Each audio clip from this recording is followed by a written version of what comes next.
곧 예배가 시작됩니다. 온라인으로 하나님께 드리는 예배에 정성을 다해 임해주시기 바랍니다. 온 가족이 함께 모여 거룩하게 예배를 드립니다. 부모가 아이들의 훌륭한 영적 교사 역할을 하시길 바랍니다. 단정한 복장으로 예배를 드립니다. 성경책을 지참합니다. 예배 10분 전부터 예배 준비를 완료하고 기도합니다. 올바른 자세로 모든 순서에 정성을 다해 참여합니다. 핸드폰보다는 TV나 컴퓨터 모니터로 예배를 드립니다. 예배에 집중하여 하나님의 은혜를 기대합니다. 헌금은 정성껏 준비해서 우편으로 보내시거나 직접 교회 사무실 헌금함에 봉헌합니다.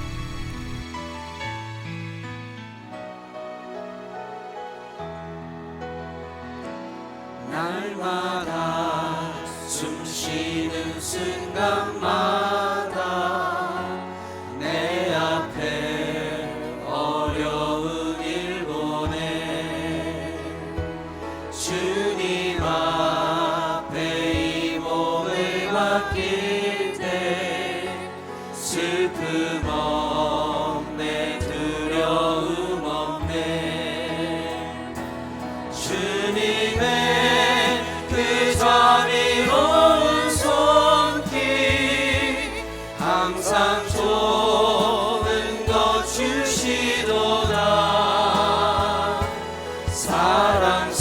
사랑스레 아픔과 기쁨을 수고와 평화와 안식을 날마다 주님 내 곁에 날마다 주님 내 곁에 계셔 자비로 날 감싸주시네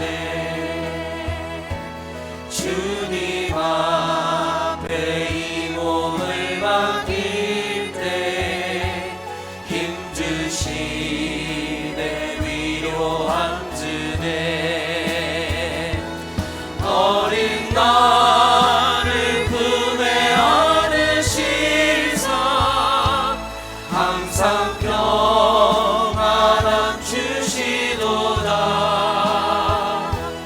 내가 살아 숨을 쉬는 동안 살피신다 일사부 다시 한번 고백하며 약속하셨네 나가겠습니다. 날마다 숨 쉬는 순간마다 내 앞에 어려운 일 보내 주님 앞에 이 몸을 맡길 때 슬픔 없네 두려움 없네 주님의 그 자비로운 손길 항상 좋은 것 주시도다 사랑스레 아픔과 기쁨을 수고와 평화와 안식을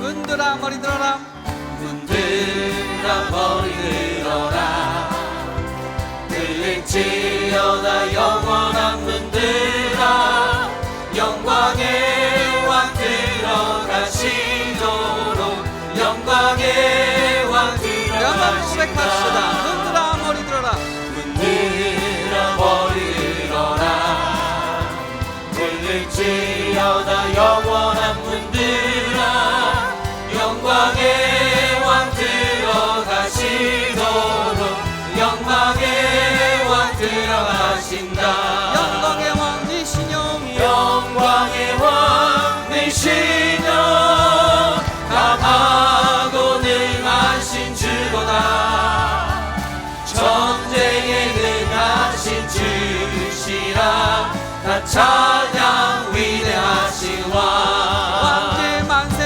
왕께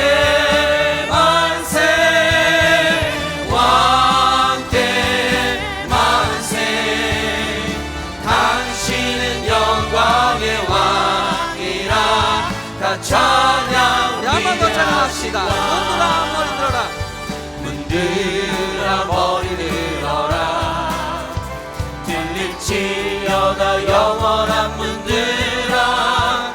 영광의 왕 들어가시도록 영광의 왕 들어가신다. 문들아 머리 들어라.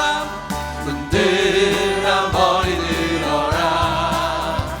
들릴지어다 영원한 문들아. 영광의 왕 들어가시도록 영광의 왕 들어가신다. 영광의 왕 되시며 강하고 능하신 주로다. 전쟁에 능하신 주시라.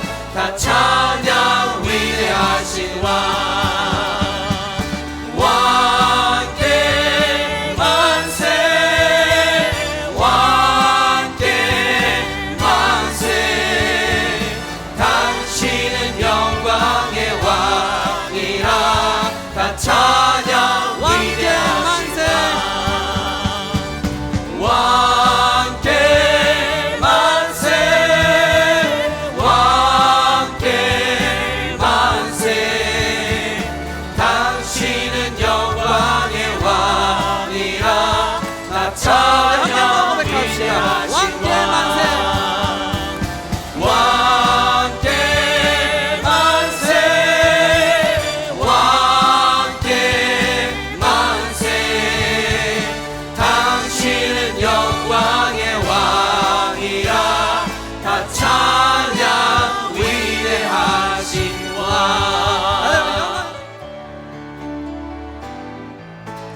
내 평생 사는 동안 주 찬양하리. 여호와 하나님 내 주를 찬양하리. 주님을 묵상하니 즐겁도다. 내 영혼 주 안에서 참 기쁘리. 내 영혼아 주님을 송축하라.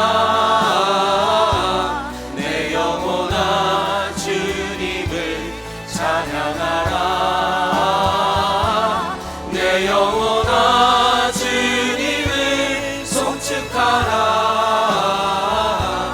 내 영혼아 주님을 찬양하라. 내 평생 사는 동안 내 평생 사는 동안 주 찬양하리. 여호와 하나님 내 주를 찬양하리. 주님을 묵상하니 즐겁도다.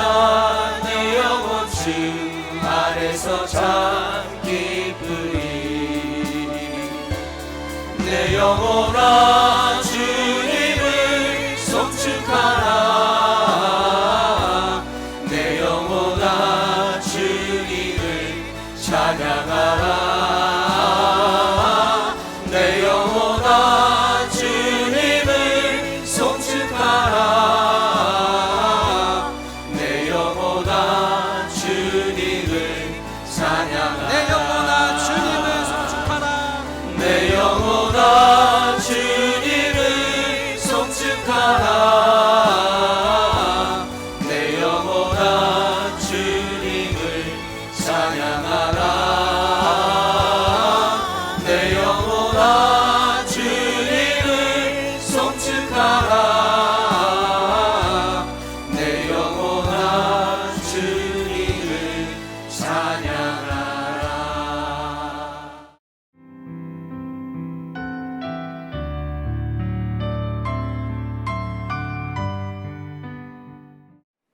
하나님이 우리에게 복을 주시리니 땅의 모든 끝이 하나님을 경외하리로다. 바다의 깊음으로도 하늘의 높음으로도 하나님의 은혜를 비교할 수 없음을 고백합니다. 모든 민족이 예수 그리스도만이 참 주인이심을 알게 하시고 하나님을 향하여 마음을 열고 오직 주님만 찬양하며 경외하게 하여 주시옵소서. 우리의 삶의 참 주인 되시고 우리의 삶의 참 주관자 되시는 여호와 하나님을 경배합니다. 찬양이 우리의 고백이 되게 하시며 예배가 우리 삶의 참 목적이 되게 하여 주시옵소서. 예수 그리스도 이름으로 간절히 기도드리옵나이다. 아멘.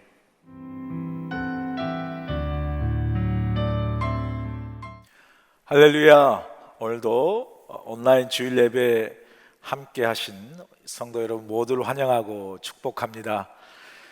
이제 계속해서 광고 드린 대로 저희 교회 창립주일 11월 8일 주일부터 저희 교회 주일 예배를 본성전에서 드리겠습니다. 창립기념주일을 맞이해서 온 성도가 이제 새롭게 교회를 오픈하고 코로나 방역 수칙을 안전하게 잘 지키면서 새롭게 이제 주일 예배부터 공예배를 시작하려고 합니다. 여러분 기억하시고 창립 기념주일 11월 8일 날 1부, 2부, 3부, 4부 그리고 EM 우리 주일학교 모든 주일 예배가 시작되는 것을 기억하셔서 많은 참여 다시 이제 예배를 시작하기 때문에 성도 여러분 많은 참여를 부탁하고요. 그리고 수요 예배와 새벽 예배는 계속해서 당분간 온라인으로 그렇게 예배를 드리겠습니다. 물론 주일 예배 3부 11시 15분 예배는 혹시라도 아직 나오지 못하는 성도님을 위해서 온라인으로 생중계를 할 예정입니다. 그래서 여러분 많이 참여 부탁을 드리고요. 그리고 이제 계속해서 정교인 비대면 대신방을 진행하고 있습니다. 매일매일 우리 성도님들의 가정을 또 전화로 혹은 줌으로 영상으로 그렇게 신방을 하는데요. 너무너무 많이 또 성도님들이 참여해 주시고 또 같이 대화하고 또 기도 제목도 나누어 주시고 함께 기도하는 그런 시간을 갖고 있는데 저는 우리 성도님들을 이렇게 영상으로 직접 볼 수 있고 혹은 전화로 음성으로 대화할 수 있어서 너무 감사하고요. 또 함께 기도할 수 있어서 감사하고요. 아무튼 계속해서 아직 비대면 신방이 이루어지지 않는 성도님 가정들도 시간을 잘 준비하셔서 함께 기도하고 은혜를 나누는 시간을 갖길 원합니다. 여러분 많은 참여를 부탁드립니다. 그리고 이번 주 금요일 날 우리 7시에 본당에서 정기 임원회가 있습니다. 여러분 잊지 마시고 임원들은 꼭 다 참여해 주시면 감사하겠습니다. 그리고 저희 교후 동정 저희 성도님들 가운데 우리 김한나 집사님 우리 교회 성도님이시죠. 김한나 집사님 남편 되시는 우리 고 이창훈 성도님이 한국에서 소천했습니다. 갑작스런 소천으로 인해서 우리 김한나 집사님과 두 아들 유진이와 시연이가 상당한 슬픔 가운데 있습니다. 그럼에도 하나님 은혜로 또 그 슬픔 속에서도 믿음으로 잘 또 지나가고 있고요. 지난 목요일에 우리 내리채플에서 간단하게 가족들과 함께 천국 환송 예배를 드렸습니다. 여러분 김한나 집사님 여러분 기도 가운데 꼭 기억해 주시고 나중에 만나시면 혹은 전화로 위로해 주시고 또 이 슬픔을 잘 믿음으로 이겨낼 수 있도록 기도해 주시고 또 위로해 주시고 격려해 주시면 감사하겠습니다. 그리고 저희 교회에 변전수 장로님 아내 되시죠. 우리 변정자 권사님이 그동안 오랫동안 요양원에 계시다가 소천하셨습니다. 92세로 소천하셨는데 장례는 10월 29일 목요일 날 11시에 문상은 10시에 본당에서 드릴 예정입니다. 여러분 기억하셨다가 많이 참여해 주시면 감사하겠습니다. 그리고 그동안 우리 교회에 열심히 함께 신앙생활했던 하와이 저희 지역의 부총영사죠. 부총영사로 계셨던 우리 권호금 집사님께서 이제 한국으로 귀국하셔서 외교관 생활 30년을 넘게 하셔서 이제 은퇴하십니다. 함께 귀한 믿음 생활을 우리 교회에서 함께 해준 우리 권호금 집사님 감사드리고요. 또 한국에서 새로운 제2의 인생도 하나님 은혜 가운데 행복하게 또 살아갈 수 있도록 여러분 기도해 주시면 감사하겠습니다. 이제 영상 광고 함께 보시겠습니다. 오늘은 주일입니다. 온라인으로 예배드리는 모든 분들을 주님의 이름으로 환영하고 축복합니다. 200만 불 미래비전 프로젝트가 계속 진행되고 있습니다. 기도와 헌신으로 함께 해주셔서 감사드립니다. 미래를 열고 차세대를 세워가는 사역이 될 수 있도록 기도를 부탁드립니다. 주일 공예배가 창립주일인 11월 8일 주일부터 시작됩니다. 새벽 예배와 수요 예배는 계속해서 온라인으로 드립니다. 대면 예배가 시작되면 주일 예배를 온라인으로 드리는 분들은 주일 3부 예배인 11시 15분에 온라인 생방송 예배를 함께 드리시기 바랍니다. 한희준 담임 목사님의 주일 설교 영상이 KBFD 방송을 통해서 매주일 오전 8시에 TV로 방영됩니다. 많은 시청을 바랍니다. 코로나19 종식을 위한 전교인 금식 기도가 계속되고 있습니다. 기도 제목을 위해 함께 기도하시면서 동참해 주시기 바랍니다. 헌금 안내를 해드립니다. 우편으로 받으신 헌금 봉투를 이용하여 우편으로 교회에 보내시거나 사무실로 직접 오셔서 헌금함에 드리시면 됩니다.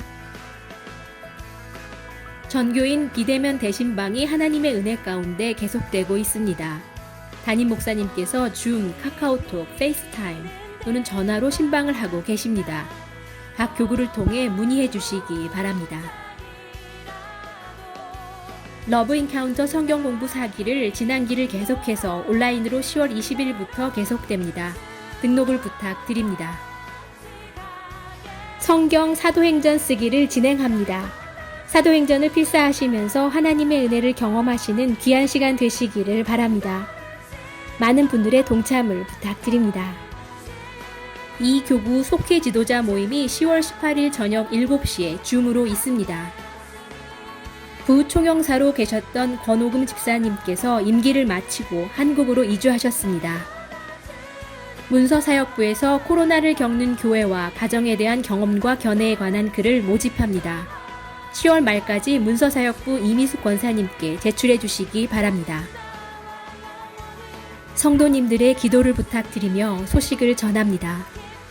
김한나 성도님의 남편인 이창훈 성도님께서 소천하셨습니다. 변정자 권사님께서 소천하셨습니다.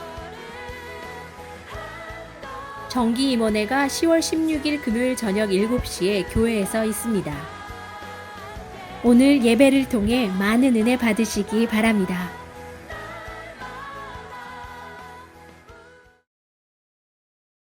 사랑과 은혜가 풍성하신 하나님 아버지, 주님이 주신 10월의 결실의 열매가 풍성하게 열며 변함없이 푸른 하늘은 어느 때보다 더 푸른 이 아름다운 계절을 주신 것 감사를 드립니다.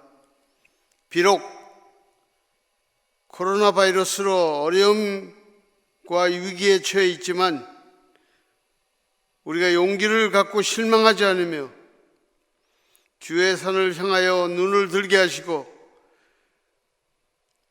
우리의 도움이 되시는 창조자 하나님께 찬양과 경배를 드리게 하시니 감사를 드립니다. 다윗이 만군의 여호와여, 주의 장막이 어찌 그리 사랑스러운지요, 내 영혼이 여호와의 궁정을 사모하나이다 라고 고백한 것과 같이 주의 성전을 사모하며 예배를 사모하며 이 시간 아버지 앞에 나왔습니다. 우리의 삶을 날마다 새롭게 변화시켜 주옵시고 내 이웃과 막힌 담을 허물고 사랑으로 거제하며 하나님의 유업을 받는 우리들 다 될 수 있기를 간절히 기도합니다. 하나님, 무엇보다도 우리가 이 험한 인생 길을 살아갈 때 우리에게 어려움을 헤쳐나갈 수 있는 지혜를 주시옵고, 모든 것이 복잡하게만 돌아가는 이 세대에 휩쓸리지 않게 하옵시며, 주님이 주시는 경건한 삶을 통해 주님이 함께하는 영혼을 정화시킬 수 있는 우리들 다 될 수 있기를 간절히 기도합니다. 특별히 어려운 때 갇혀서 지내고 있는 주일 학생들, 청소년들과 함께하여 주시고, 믿음으로 주님과 함께하는 삶을 통해 모두 다 거듭날 수 있도록 주여 도와주시옵기를 간절히 기도합니다. 그동안 지역을 섬기고 이웃을 사랑하며 하나님께 영광 올려드리기 위해 힘쓰고 애쓰는 우리 교회를 기억하시고 사랑하여 주시옵기를 간절히 기도합니다. 또한 어려운 중에 말씀으로 기도로 교회를 이끌어 나가시는 담임 목사님을 비롯해서 많은 목회자들과 전도사님들 은혜로 붙잡아 주시옵고 성령 충만하게 주여 인도하여 주시옵기를 간절히 기도합니다. 예수 그리스도의 이름으로 간절히 기도합니다. 아멘.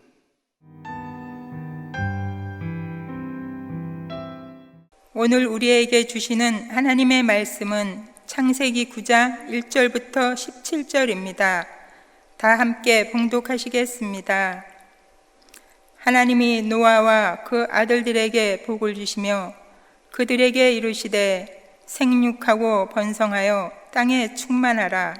땅의 모든 짐승과 공중의 모든 새와 땅에 기는 모든 것과 바다의 모든 물고기가 너희를 두려워하며 너희를 무서워하리니 이것들은 너희의 손에 붙였음이니라.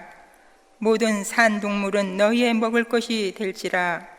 채소같이 내가 이것을 다 너희에게 주노라. 그러나 고기를 그 생명되는 피채 먹지 말 것이니라. 내가 반드시 너희의 피 곧 너희의 생명의 피를 찾으리니 짐승이면 그 짐승에게서 사람이나 사람의 형제면 그에게서 그의 생명을 찾으리라. 다른 사람의 피를 흘리면 그 사람의 피도 흘릴 것이니 이는 하나님이 자기 형상대로 사람을 지으셨음이니라. 너희는 생육하고 번성하며 땅에 가득하여 그 중에서 번성하라 하셨더라. 하나님이 노아와 그와 함께한 아들들에게 말씀하여 이르시되 내가 내 언약을 너희와 너희 후손과 너희와 함께한 모든 생물 곧 너희와 함께한 새와 가축과 땅의 모든 생물에게 세우리니 방주에서 나온 모든 것 곧 땅의 모든 짐승에게니라. 내가 너희와 언약을 세우리니 다시는 모든 생물을 홍수로 멸하지 아니할 것이라. 땅을 멸할 홍수가 다시 있지 아니하리라. 하나님이 이르시되 내가 나와 너희와 및 너희와 함께하는 모든 생물 사이에 대대로 영원히 세우는 언약의 증거는 이것이니라. 내가 내 무지개를 구름 속에 데웠나니 이것이 나와 세상 사이의 언약의 증거니라. 내가 구름으로 땅을 덮을 때에 무지개가 구름 속에 나타나면 내가 나와 너희와 및 육체를 가진 모든 생물 사이에 내 언약을 기억하리니 다시는 물이 모든 육체를 멸하는 홍수가 되지 아니할지라. 무지개가 구름 사이에 있으리니 내가 보고 나 하나님과 모든 육체를 가진 땅의 모든 생물 사이에 영원한 언약을 기억하리라. 하나님이 노아에게 또 이르시되 내가 나와 땅에 있는 모든 생물 사이에 세운 언약의 증거가 이것이라 하셨더라. 아멘.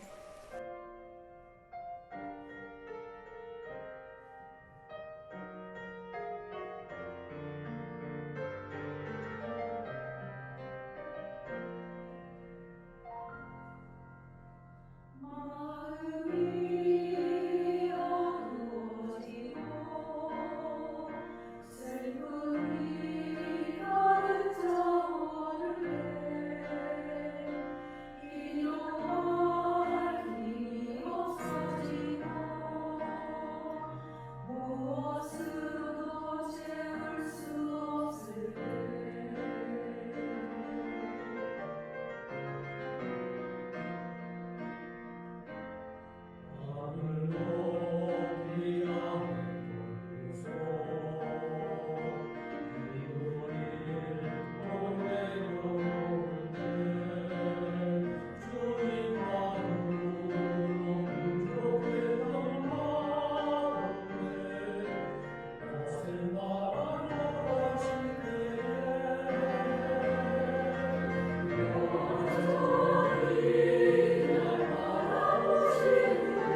우리가 살고 있는 하와이의 아름다움에 대해 참 자랑할 것이 많습니다.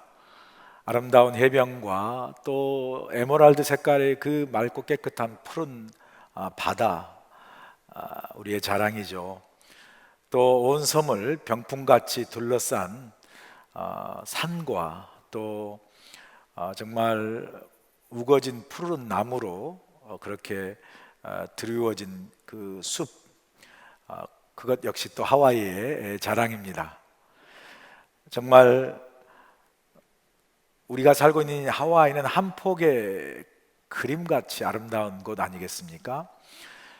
우리가 이곳에 살고 있어서 잘 깨닫지 못하지만 우리가 살고 있는 이 하와이의 아름다움, 살면서 새록새록 하나님의 그 창조하신 아름다운 세계에 대해서 감사가 고백이 되어지고요.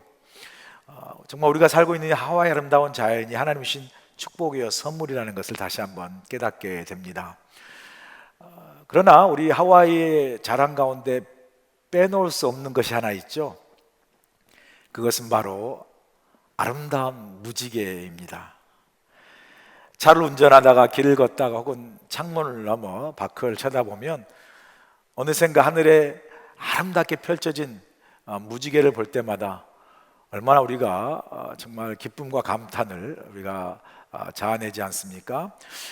물론 다른 곳에서도 무지개를 본 적도 있지만 하와이에서 우리가 보는 이 무지개는요, 그 자태와 색깔이 다른 곳과 비교할 수 없는 너무나 아름다운 무지개, 이것이 우리 하와이의 자랑이죠. 그래서 하와이는 사실은 무지개 주잖아요. 레인보우 스테이트잖아요.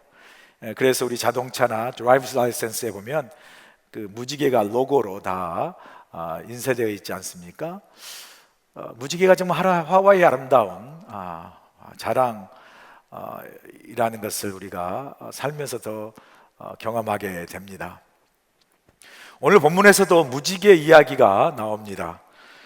이 무지개는 노아 홍수 심판 직후에 하나님이 보여주신 무지개입니다. 이 무지개는 하나님이 노아를 비롯한 전 인류 모든 피조물과 맺은 언약의 사인, 표시로서의 무지개이죠. 본문 13절을 보세요. 내가 내 무지개를 구름 속에 두었나니 이것이 나와 세상 사이의 언약의 증거니라. 그래서 우리는 이 언약을 무지개 언약이라고 부릅니다. 오늘 본문의 이 하나님께서 우리에게 주신 이 무지개 언약 속에는 우리를 향한 하나님의 놀라운 은혜가 그 속에 들어 있습니다. 오늘 본문 말씀 함께 묵상하시면서 하나님의 무지개 언약 속에 담겨져 있는 우리를 향한 그 하나님의 은혜가 무엇인지를 함께 깨닫기를 원합니다. 자, 그러면 오늘 본문에 하나님의 무지개 언약 속에 담고 있는 우리를 향한 하나님의 은혜가 무엇입니까? 첫 번째로 다시 시작하게 하시는 하나님의 은혜입니다. 오늘 본문 1절 보세요.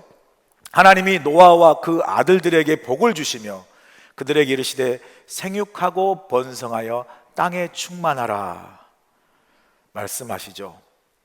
하나님은 노아와 그의 아들들에게 생육하고 번성하고 땅에 충만하라고 축복을 주십니다.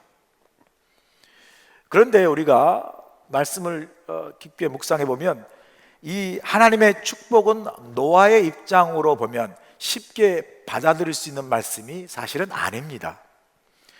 여러분 한번 상상해 보세요. 지금 노아가 그의 가족들과 함께 이제 방주에서 막 나왔습니다. 방주에서 나온 그들이 첫 번째 목격한 세상은 어떤 세상이었겠습니까? 에덴 동산처럼 아름다운 세상이었겠습니까? 아니죠. 홍수로 인해 폐허가 된 세상이죠. 집, 논, 밭, 먹을 것이 전혀 없는, 정말 처참하고 상상할 수 없는 그런 폐허의 세상을 그들이 보게 되지 않았겠습니까?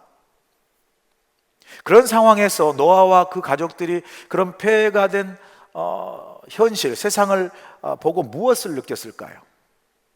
뭐 집을 짓겠다든지 농사를 짓겠다든지 그런 미래에 대한 꿈을 가질 수 있겠습니까?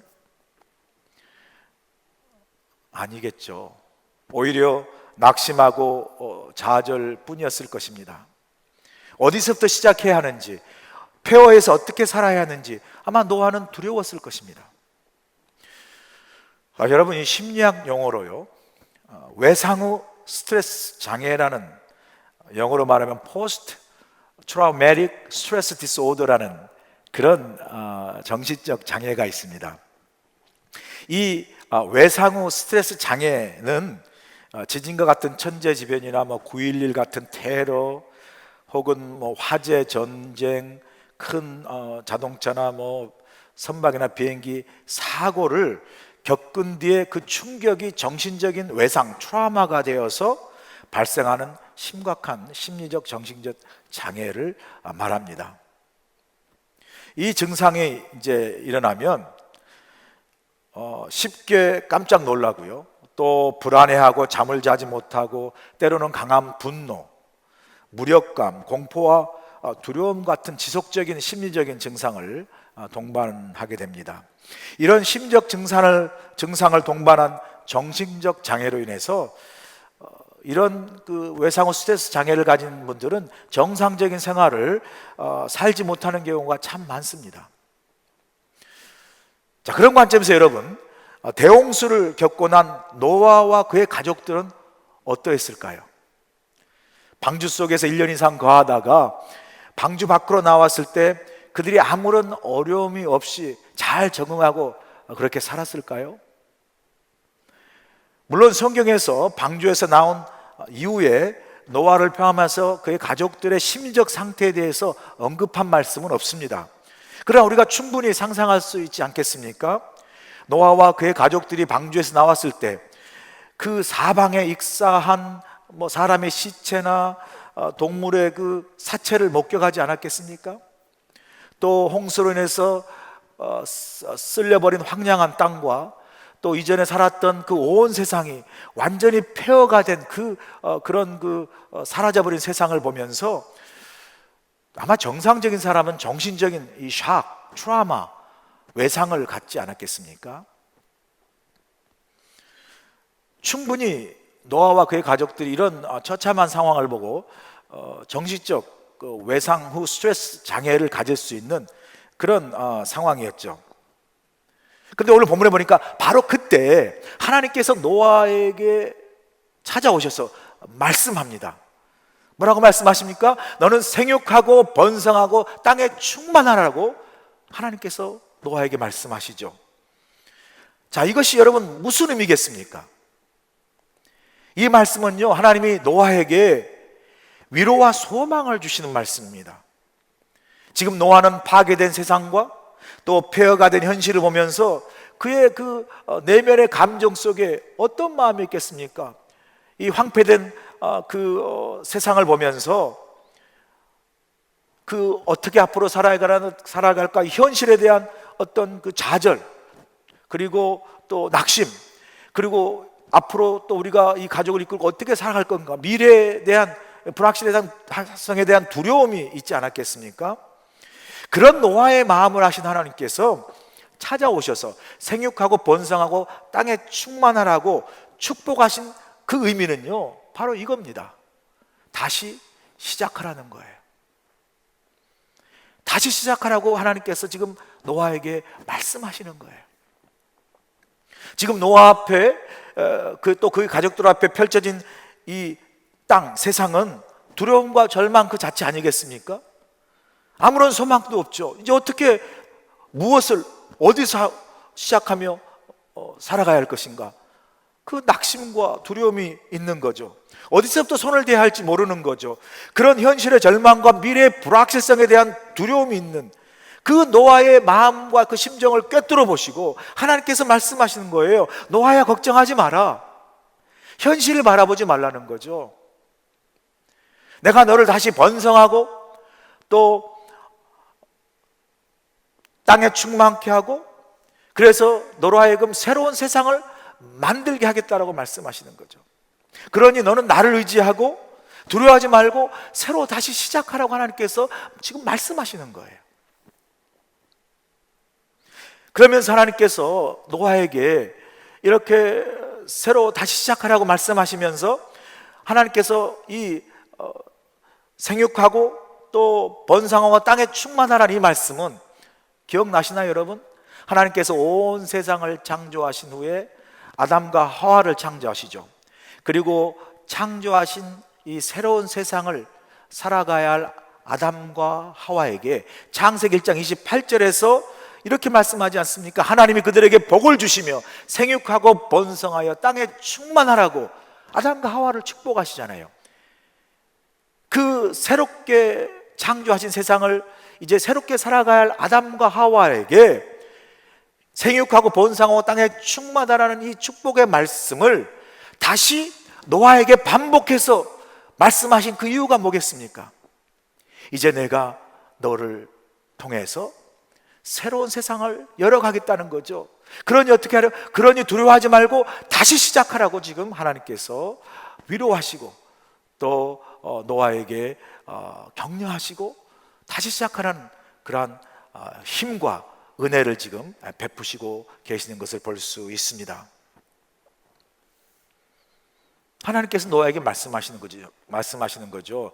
너는 두려워하지 말고 나와 함께 다시 시작하라고 말씀합니다. 그래서 노아에게 다시 시작할 힘을 주시는 거죠. 다시 시작할 은혜를 지금 하나님께서 베푸시고 계시는 걸 볼 수 있습니다. 중세 때 부패한 이제 가톨릭을 대항해서 부패한 가톨릭 교회를 대항해서 마틴 루터가 종교개혁을 추진하지 않습니까? 그런데 그 종교개혁을 추진하다가 교황과 여러 가톨릭 교회의 많은 박해와 핍박을 받게 되면서 이 마틴 루터가 마음에 두려워하고 낙심하고 좌절하면서 종교개혁을 거의 이제 포기하려고 하고 있을 때에 어느 날 그 아내가 갑자기 상복을 입고 마틴 루터 앞에 나타난 거예요. 그러니까 루터가 깜짝 놀라면서 여보, 아니 누구 장례가 났어? 라고 물은 거예요. 그랬더니 아내가 마틴 루터에게 하나님이 돌아가셨어요 라고 말합니다. 그때 루터가 버럭 화를 내면서 아내를 꾸짖기를, 아니 당신 무슨 말을 그렇게 하시오? 하나님이 돌아가셨다니 그게 말이 되는 소리요 하고 화를 버럭 내죠. 그때 아내가 루터에게 말합니다. 아니 하나님이 돌아가시지 않았다면 당신은 왜 그렇게 두려워하고 낙심하고 있습니까? 지금 당신이 바로 하나님이 돌아가신 것처럼 행동하고 있지 않습니까? 라고 루터에게 말을 합니다.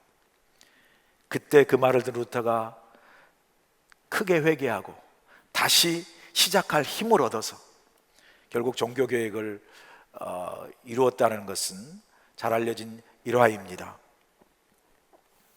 여러분, 하나님이 죽었습니까? 아니죠. 하나님은 지금 우리 가운데 살아계신 하나님이십니다. 지금 우리와 함께 살아계세요. 그런데 우리가 왜 낙심합니까? 왜 절망합니까? 왜 안 된다고, 못한다고, 할 수 없다고 우리가 포기합니까?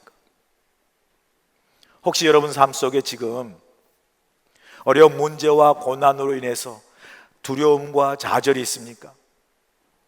현실의 고통스러운 문제와 위기로 인해서 그만두고 포기하고 싶은 마음이 드십니까? 여러분, 낙심하지 말고요, 두려워하지 말고 다시 시작하십시오. 하나님과 함께 다시 시작하십시오. 오늘 새롭게 다시 하나님과 함께 시작하십시오. 하나님이 노아에게 다시 시작할 수 있는 힘과 은혜를 주신 것처럼 우리가 하나님과 함께 다시 시작할 때 하나님 우리 삶의 문제와 낙심과 두려움의 현실을 이기고 다시 시작할 수 있는 힘과 은혜를 우리에게 주시고, 또한 우리 삶 속에서 새로운 창조 역사를 우리가 하나님과 함께 다시 시작할 때 우리를 통해서 이루어 가실 줄로 믿습니다. 오늘 본문에 하나님이 무지개 언약을 통해서 우리를 향해 주신 하나님의 은혜, 두 번째가 무엇입니까? 생명을 존귀 여기시는 하나님의 은혜입니다. 오늘 본문 4절과 5절 보세요. 그러나 고기를 그 생명되는 핏째 먹지 말 것이니라. 내가 반드시 너희의 피 곧 너희의 생명의 피를 찾으리니 짐승이면 그 짐승에게서 사람이나 사람의 형제면 그에게서 그의 생명을 찾으리라. 자, 4절에 보니까 하나님은 고기를 먹되 그 생명 되는 핏째 먹지 말라라고 말씀하시죠. 그 말씀은 또 우리에게 무엇을 깨닫게 하십니까? 바로 생명의 존엄함을 일깨워 주시는 거죠.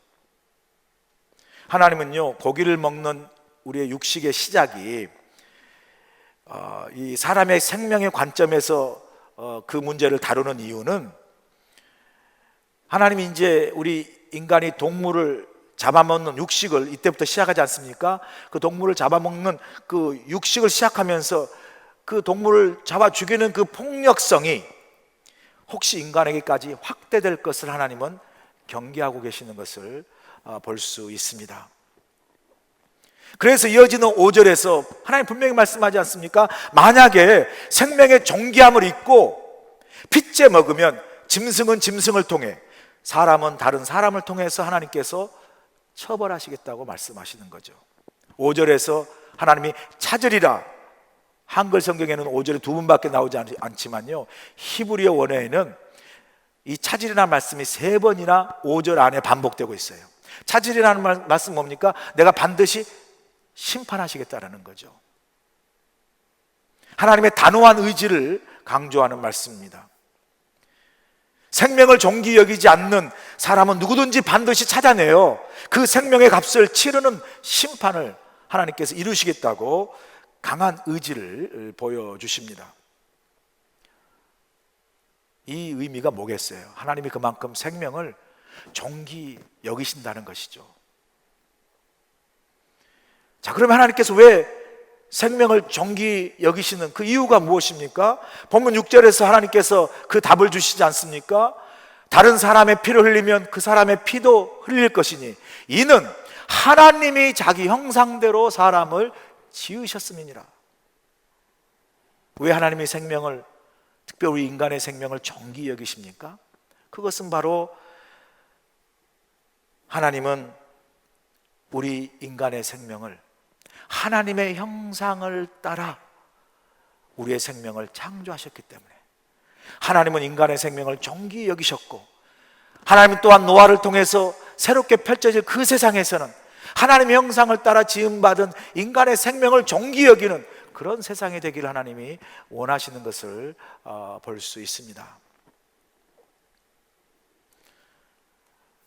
하나님께서 이 홍수 이후에 이제 모든 것을 다시 시작해야 하느라 바쁜 노아에게 이렇게 생명의 존귀함을 일깨워주는 또 다른 의도가 있죠. 그것은요, 여러분 한번 생각해 보세요. 노아와 그의 가족이 이제 홍수 사건을 경험하잖아요. 온 세상이 홍수로 심판당하고 멸망당한 사건을 경험하면서 하나님에 대해서 어떤 생각을 갖게 되었겠어요? 물론 하나님께서 홍수 심판을 보면서 하나님이 정말 말씀한 대로 그대로 그 말씀을 이루시는구나 라는 그 하나님의 그 말씀하신 걸 신실하게 이루시는 그 하나님의 속성도 보았겠지만, 동시에 이런 생각 가지지 않았겠어요? 한두 사람도 아니고 온 인류가 홍수로 인해서 멸망하는 그 모습을 이제 보게 되면서 노아와 그 가족들 마음속에, 하나님은 정말 무서운 사람이시구나, 무서운 분이시구나, 누구든지 하나님 앞에 잘못하면 그냥 파리 목숨이구나, 하나님은 그냥 원하시면 언제든지 생명을 그냥 거두어 가시고 죽이실 수 있는 그런 무서운 분이라는 생각을 또 한편으로 가지게 되지 않았겠습니까? 하나님은 그러한 마음을 가질 수 있는 그런 노아와 그 가족들의 마음을 하시고 의도적으로 그들에게 다른 사람의 생명의 피를 흘리지 말라고 말씀하심으로 생명의 존귀함을 다시 한번 일깨워 주시죠. 그 하나님의 생명의 존귀함을 일깨워주는 그 의도 속에는요, 하나님께서 비록 동물과 온 인류와 생물을 다 멸망시켰지만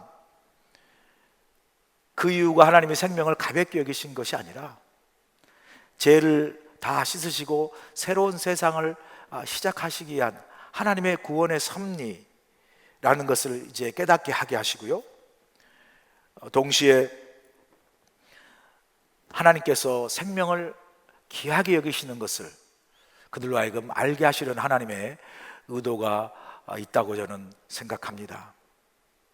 그래서 노아에게 그 생명의 존귀함을 다시 한번 깨닫게 해주시는 거죠. 다른 일로 바쁘잖아요. 새롭게 살아갈 일로 바쁜데 그 바쁜 길을 걸어가도 바쁜 그 노아를 붙잡고 사람의 생명, 그 모든 동물의 생명을 존귀히 여기는 하나님의 그 교훈을 그 노아에게 상기시켜 주지 않습니까? 바로 그런 하나님의 의도가 있기 때문이죠. 저는 이런 하나님의 그 생명의 존귀함과 생명의 이 존엄성에 대한 가르침은요, 그 어느 때보다도 지금 우리 시대가 듣고 깨달아야 할 중요한 삶의 교훈이라고 저는 생각합니다. 왜 그렇습니까? 우리는 지금 생명을 경시하는 시대에 살고 있습니다. 그 대표적인 사례가 계속해서 치솟는 자살률입니다. 지난 2020년 6월 1일 날 보건복지부와 중앙자살예방센터에서 공개한 2020년 자살 예방 백서에 따르면 2018년 한국 국민의 그 자살 수가 2017년에 비해서 9.7%나 증가했다는 거죠. 여러분 잘 아시는 대로 우리 한국의 자살률은 세계 경제개발협력기구 OECD 국가 회원 중에 부동의 제1위라는 거 아시죠? 그런데 그 자살률이 점점 어떻게 증가하고 있다는 거죠. 남성의 자살률이요, 여성의 자살률보다 2.6배나 높습니다. 그리고 자살률이 올해 6월 달에 발표한 그 자살률을 보니까 거의 모든 연령층에서 그 자살률이 증가했어요.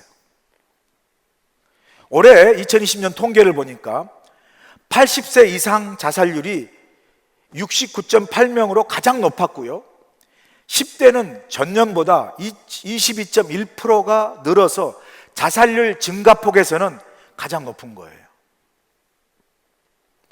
제가 이 올해 이제 6월 달에 2020년 6월 달에 이 보건복지부와 이 중앙자살예방센터가 발표한 통계를 보면서 마음이 아팠던 것은 참 인생의 마지막을 아름답게 장식해야 할 80세 이상의 노인율의 자살률이 가장 높은 거와 동시에 한참 인생에 대해서 꿈을 꾸어야 할 이 10대들의 자살률의 증가폭, 그 증가율이 가장 높은 것을 보면서요, 제 마음이 많이 참 아팠습니다. 여러분, 우리 인생을 보면요, 인생을 10대의 꿈으로부터 시작해서 80대 이후에 아름답게 삶을 마무리해야 되는 게 인생 아니겠습니까? 우리의 인생. 그럼에도 불구하고 그 인생을 스스로 목숨을 끊는 자살로 10대가도 마감하고 80대 이후도 자살로 마감하는 그 자살률과 그 자살률 증가폭이 가장 높다는 게 얼마나 슬픈 현실입니까? 인생을 살다 보면 어렵고 힘든 일이 있죠. 그래서 아무리 사는 것이 어렵고 힘들어도 우리가 가진 생명이 우리의 것이기 때문에 우리 스스로의 목숨을 결정하는, 스스로 목숨을 끊을 수 있는 자살권을 가졌다는 의미는 아니죠. 반대로 우리의 생명은 우리의 것이 아닌 하나님께서 오늘 말씀하신 대로 자신의 형상대로 지어서 우리에게 부여하신 생명이기에 우리의 생명권은요, 우리에게 있지 아니하고 하나님에게 있습니다. 하나님 우리의 생명권을 가지고 계신다는 거죠.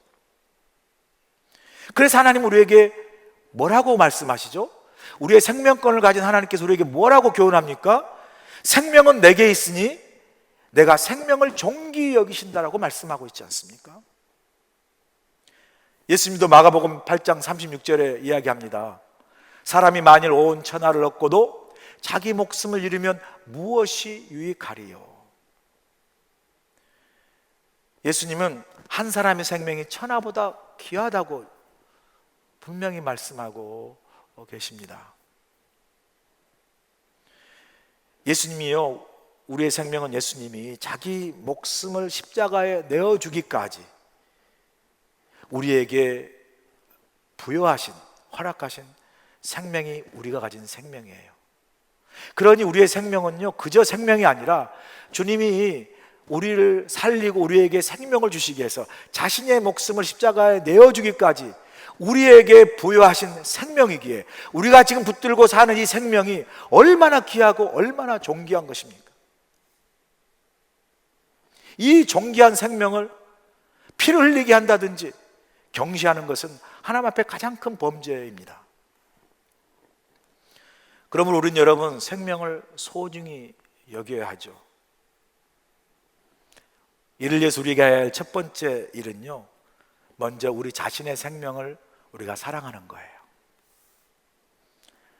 내가 가진 이 생명, 우리가 가진 이 생명은요, 뭐 부모님이 이 땅에 나를 태어나게 해서 가진 생명이 아니라 그건 물리적, 육체적인 생명의 개념이고요.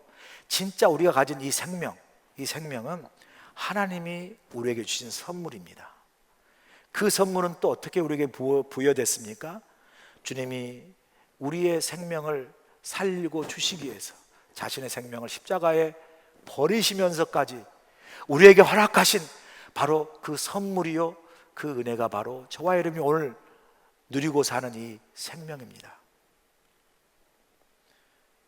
이 귀한 생명을 우리가 우리의 마음대로 살 수 있는 권한이 없어요. 이 귀한 생명, 주님이 자신의 목숨을 내어주기까지 우리에게 부여하신 이 생명은요, 우리 마음대로 살 수 있는 것이 아니라 그렇게 하나님께서 주님을 통하여 우리에게 부여하신 그 하나님의 생명의 소중한 의도대로, 목적대로 우리의 생명을 귀하고 소중하고 아름답게 살아내야 할 책임이 우리에게 있습니다.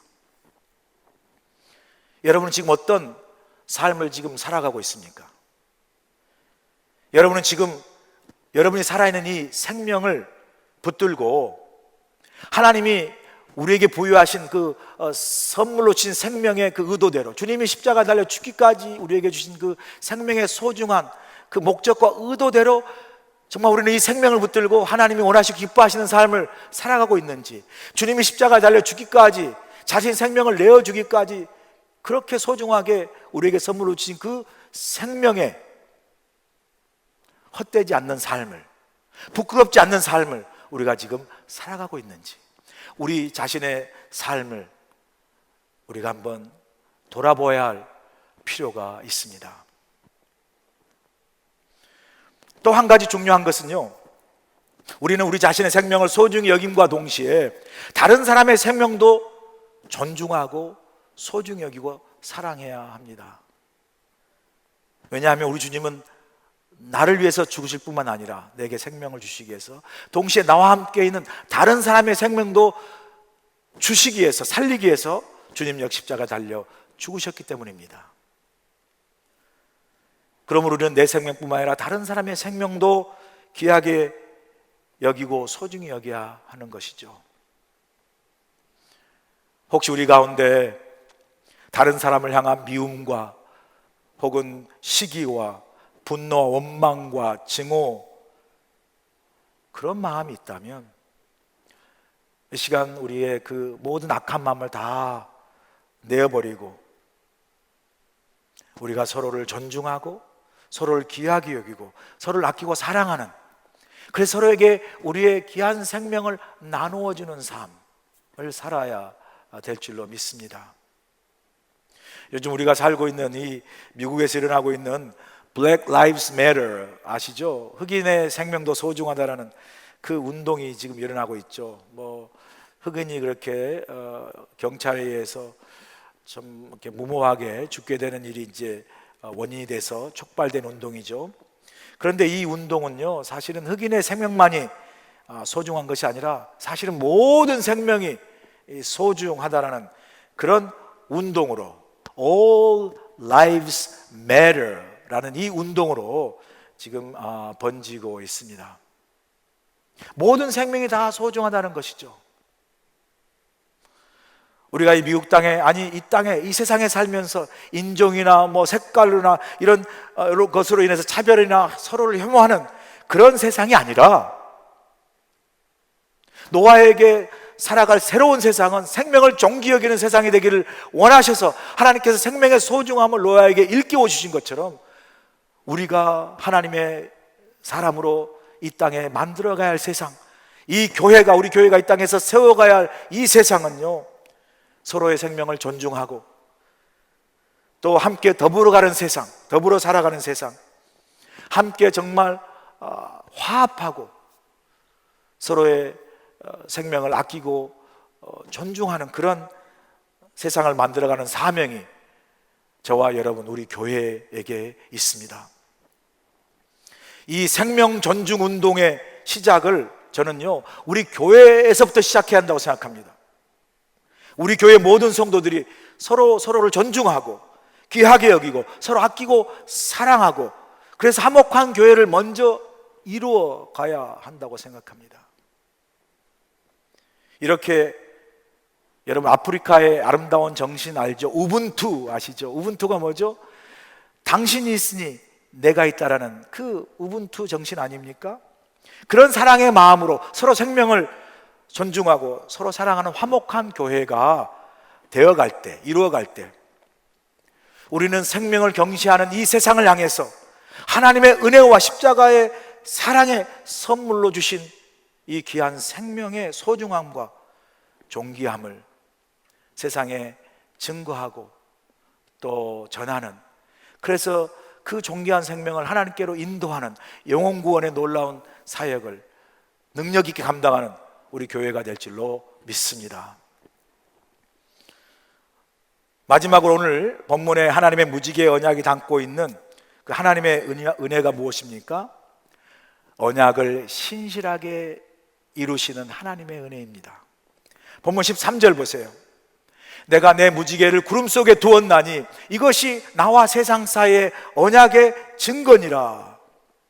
하나님께서는요, 홍수 사건이 끝난 후에 노아와 언약을 맺지 않습니까? 이 언약은 노아뿐만 아니라 모든 생물까지 다 포함하는 거죠.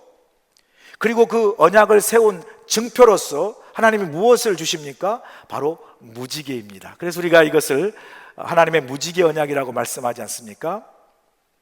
자, 그런데 하나님께서 노아와 맺은 그 무지개 언약의 내용이 무엇이죠? 바로 이것이죠. 본문 15절 보세요. 내가 나와 너희와 및 육체를 가진 모든 생물 사이에 내 언약을 기억하리니 다시는 물이 모든 육체를 멸하는 홍수가 되지 아니할지라.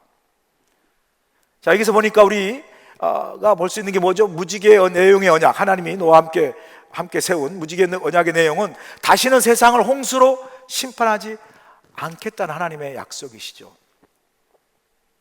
다시는 홍수로 인해서 사람의 생명이 쓰러지거나 넘어지거나 무너지지 않게 하겠다는 거죠. 약속하시는 거예요. 동시에 홍수 속에서도 우리의 생명을 지키시고 또 보호하시고 회복하시겠다는 약속이 그 속에 또한 들어있죠. 그런데요, 하나님께서 이 노아와 세운 그 무지개 언약 속에서 흥미로운 게 있어요. 그게 뭐냐면요, 하나님께서 노아와 그 다시는 멸하지 않겠다는 언약을 세우면서 그 증표로 무지개를 이제 두시겠다고 말씀하시는데, 그 무지개를 그냥 청명하고 맑은 하늘에 멋지게 쫙 펼쳐서 두시겠다고 말씀하지 아니하시고, 오늘 성경에 보니까 하나님은 그 무지개를 어디에요? 구름 속에 두시겠다고 말씀하세요. 오늘 본문에 보면 본문 13절, 14절, 16절 세 번씩이나 하나님은 내가 구름 속에 내 무지개를 두시겠다고 말씀하세요. 여러분, 구름이 무엇입니까? 우리가 걷다가도 하늘에 먹구름이 끼면 비가 오겠구나. 그러다가 비가 막 우리 생각보다 더 많이 쏟아지면 그게 홍수가 되지 않습니까? 여러분, 우리 인생도 마찬가지죠. 우리 인생도 어느 순간 맑았다가 갑자기 먹구름이 찾아옵니다. 먹구름이 심해져서 고난과 그 역경의 비가 우리가 감당할 수 없을 만큼 쏟아지면 이 고난과 시련의 먹구름의 홍수 속에서 우리의 삶이 힘들어지고 또 낙심되어지고 좌절할 때가 있지 않습니까? 그런데 하나님은 우리에게 뭐라고 말씀하시죠? 하나님 우리에게 그 구름 속에 내가 내 무지개를 두시겠다고 말씀하시는 거예요. 하나님께서 무지개를 구름 속에 두셨다는 말은, 여러분, 무지개는 비가 온 후에 개인 다음에 나타나는 거 아니겠습니까?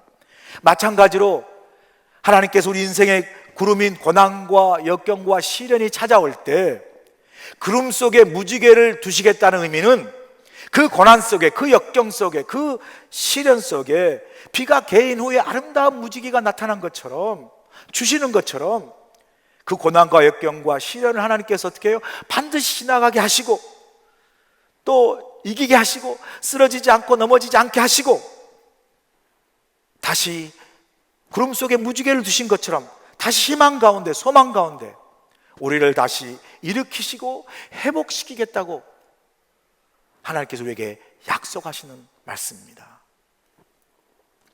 제가 얼마 전에 이제 운동 삼아서 걸으면서 제 두 딸에 대한 걱정과 염려를 이제 가진 적이 있었습니다. 여러분, 우리 모두가요, 가족 안에 말 못할 고민과 어려움이 다 있습니다. 그것이 부부의 문제든 자녀의 문제든 우리 가족 안에 다 말 못할 어려움과 사정들이 있습니다. 저도 사실 저희 가정 안에 말 못한 고민과 어려움이 제 두 딸에 대한 사실 걱정이죠. 이런 가족의 말 못할 고민과 문제와 사정 때문에 우리가 하나님께 기도하고 또 매달리지 않겠습니까? 저 역시 이제 솔직히 두 딸에 대한 고민과 염려가 있죠. 대학은 졸업했습니다.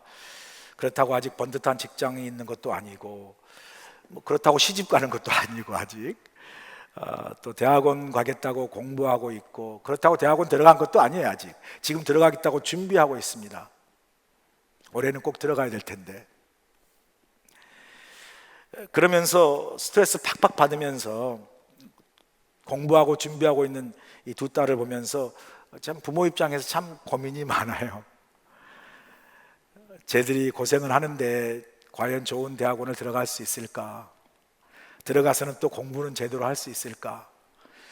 또 한편으로는 언제 공부하고 언제 끝나서 언제 자리를 잡으려나?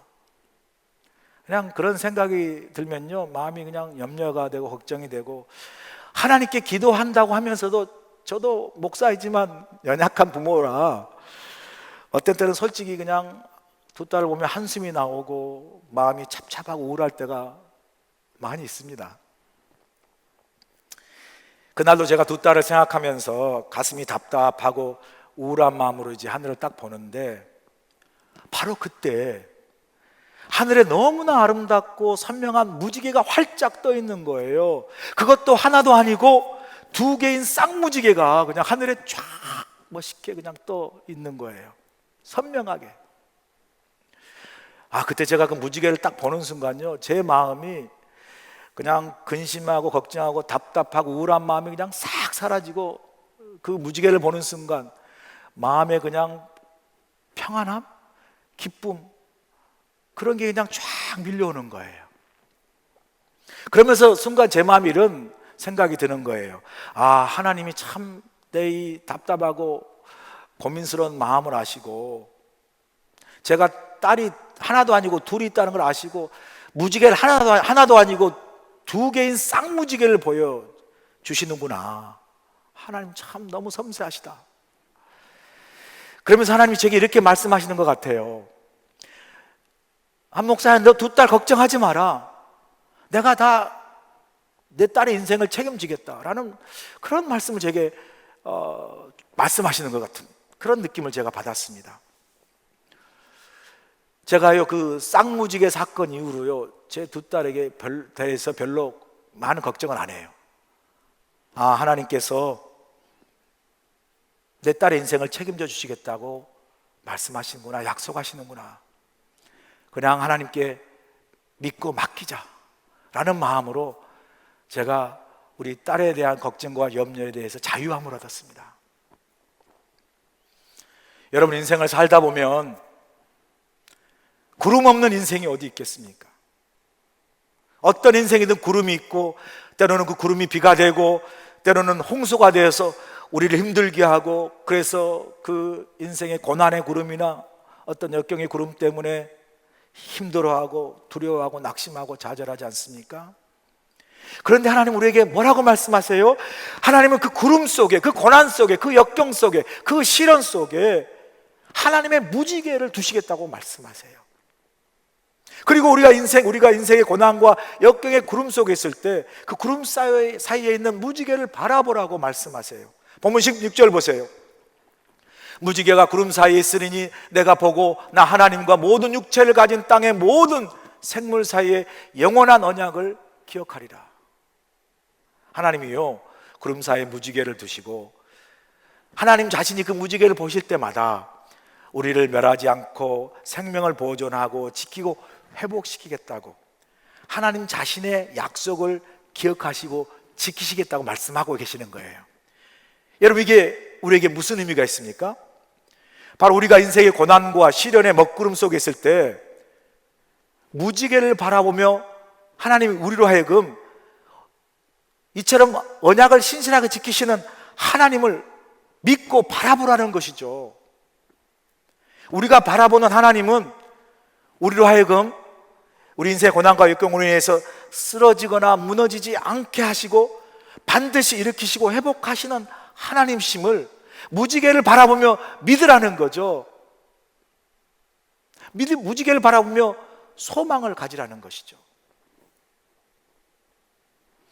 사랑하는 여러분, 그러므로요, 우리는 비록 우리가 고난과 시련의 구름 속에 있다 할지라도 하나님이 그 고난과 시련의 구름 속에서 하나님께서 우리에게 뭘 약속하셨습니까? 우리를 그 고난 속에서도, 그 먹구름 속에서도 우리를 회복시키는 하나님의 약속의 무지개를 두셨기에 우리는 절대 무너지지 않습니다. 망하지 않습니다. 죽지 않습니다. 쓰러지지 않습니다. 여러분, 지금 우리가 코로나로 인해서 사방으로 우겨쌈을 당하고 있습니다. 우리의 직장과 사업과 경제, 이 모든 것이 환난과 위기 속에 있지 않습니까? 그럼에도 불구하고 하나님이 우리에게 뭐라고 말씀하십니까? 그 구름 속에, 그 코로나의 그 시련과 환난 속에 하나님의 무지개 언약을 우리에게 약속으로 주시면서 우리를 절대 이 코로나로 인해서 망하거나 쓰러지거나 무너지지 않게 하시고, 구름 속에도 무지개를 주신 것처럼 이 코로나의 시련과 환난 속에서도 하나님 우리를 다시 일으켜 세우시고 우리를 다시 회복시켜 주시고 우리로 하여금 다시 시작하게 하시고 다시 우리로 하여금 일어서게 하셔서 우리가 이 코로나로 인해서 어떤 위기나 역경과 시련 속에서도 반드시 하나님의 언약의 약속인 그 무지개 언약을 바라보며 믿음으로 반드시 승리하게 하실 줄로 믿습니다. 이 하나님의 언약을 오늘도 바라보시고 여러분 삶의 어려운 가운데서도 믿음으로 승리하시는 여러분 모두가 되시기를 주의 이름으로 간절히 축원합니다. 기도하시겠습니다. 하나님, 이 시간 우리의 눈을 들어 하나님의 무지개 언약을 바라보게 하여 주시옵소서.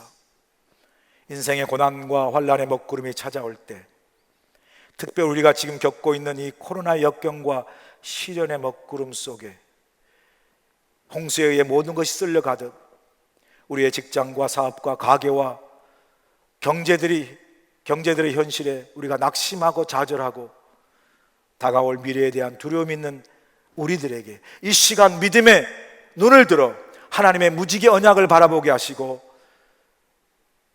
그 언약을 신실하게 이루시며 우리를 다시 일으키시고 회복하시는 하나님을 믿는 소망의 믿음을 이 시간 우리로 하여금 갖게 도와 주시옵소서. 그래서 이 코로나 시련과 환난 속에서도 다시 이렇게 세우시고 시작하게 하시고 회복해 하시는 그 하나님의 무지개 언약을 믿는 믿음으로 고난 가운데 시련 가운데도 정금같이 나와 믿음으로 승리하는 인생을 다 살아갈 수 있도록 하나님 우리와 함께하여 주시옵소서. 예수님의 귀하신 이름으로 기도하옵나이다. 아멘.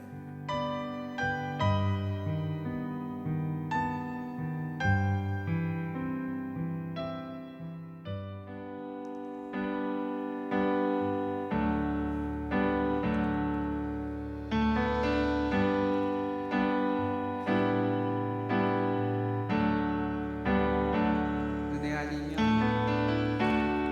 은혜 아니면 살아갈 수가 없네. 호흡마저도 다 주의 것이니 세상 평안과 위로 내게 없어도 예수 오직 예수뿐이네. 은혜 아니면 은혜 아니면 살아갈 수가 없네. 호흡마저도 다 주의 것이니 세상 평안과 위로 내게 없어도 예수 오직 예수뿐이네. 그 신계획 그 신계획 다 볼 수도 없고 작은 고난에 지쳐도 주께 묶인 나의 모든 삶 버티고 견디게 한 번 더 고백합시다. 그 신계획 다 볼 수도 없고 그 신계획 다 볼 수도 없고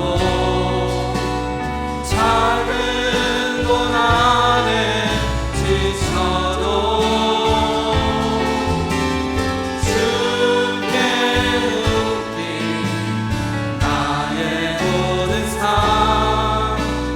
버티고 견디게 하시네.